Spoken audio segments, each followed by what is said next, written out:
Zolak, the seer, right there. That's the voice of Scott Zolak that you heard. He is a former Patriot quarterback who is part of the Patriots radio network. And Brady and Belichick, how about that? Together have as many Super Bowl appearances as the Broncos, Steelers, and Cowboys organization.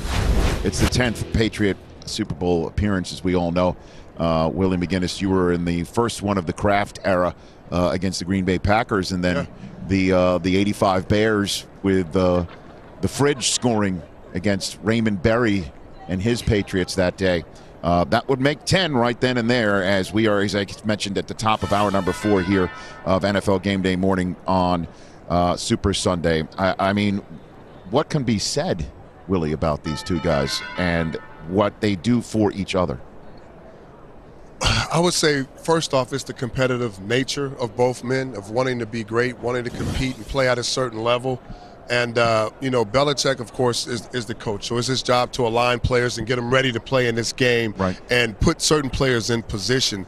Tom, it just seems like for some reason he still feels like there's failure somewhere where he's trying to avoid. And he doesn't want to face any of that. So he does everything in his power to try to stay away from that, from his body nutrition, figuring out ways to not let the opponent find a weakness. So he attacks all the weaknesses. He does everything to himself, so when he faces it, he's prepared for it, if that makes sense. You put these two together, makes for a dangerous mix. Yeah, I don't think there's any question. And I think the thing that impresses me the most about both of these guys, you go back and look at the Super Bowls, and when you talk about wins versus losses, incredibly dominant. But you look at the Super Bowls and how they finish up, every one of their Super Bowls decided by 4 points or less. So the thing that's so impressive is how good both of these guys have been at critical moments in the Super Bowl. I mean, Tom Brady has led a comeback drive or a big drive at the end of every single Super Bowl. I mean, you mentioned it in the meeting, Bill Belichick, his defense came up with that huge play on the 1 yard line, but nobody's better in the moment than these two guys, the coach and the quarterback, and they just seem to always make the right decision, the right throw, the right call at the right time, and it's why we're sitting and talking about them as being the best ever in combination. And there are two things that go on. You know, first, when you start talking about people doing what they're doing, there's the plan to do it. That's the inspiration that you got. You thought it up. You saw it. You see it. Now there's the implementation of it. You got to put it in play. And that's what Bill is just great at. You know, Tom is incredible.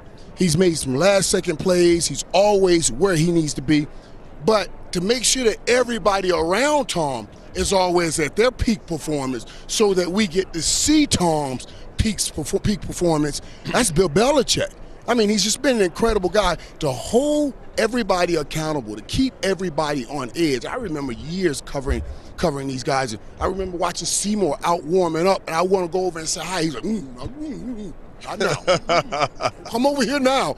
Bill is watching everybody get ready for the Super Bowl, and he doesn't want to see me playing with you.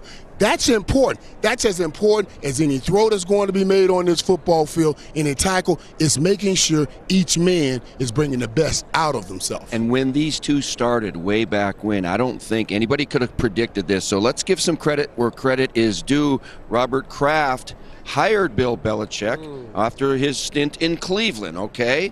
And the scouting department did a heck of a job evaluating a Tom Brady, saying, hey, yeah, he can play in this league. Drafted him in the 6th round when nobody else was going to draft him. And this marriage was made in heaven, because for 17 years, the consistency of these two, and you know, there's ups and downs, of course, but the downs aren't very far down. Well, and you're talking about these two will be joined at the hip in terms of their resume and their legacy forever.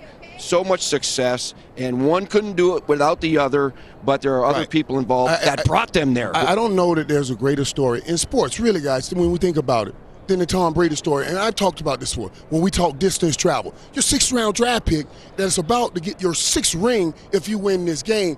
I mean, that's the greatest story I've ever ever heard in sports. I don't care what in terms of what you just said, Steve, about hiring Bill Belichick, I'm assuming you meant his first head coaching stint in Cleveland. Otherwise, you mispronounced the words New York Jets.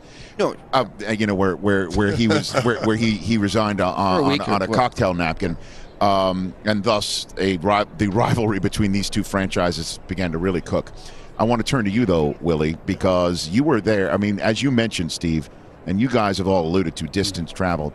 You were there when the initial decision to stick with Tom Brady was made. I think that's important. So what was going on there when you were there? Were you all believing, on board? I mean, what was going on? We were believing that whatever Belichick told us to do was probably going to work out. And, you talk about one without the other. Belichick had the insight to see Tom Brady and to name him the starter after we gave Drew Bledsoe $100 million. $100 million. And he had a close relationship with ownership. Drew Bledsoe is still close to ownership.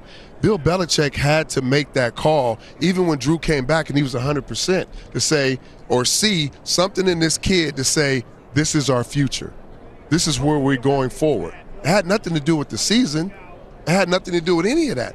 He evaluated it. They brought him in. It's something he saw that nobody saw before Tom became Tom. You talk about the 6th rounder, a guy had no reps, no game experience, to say we're going to continue to lead, especially after Drew came in during the AFC Championship after Tom hurt his ankle.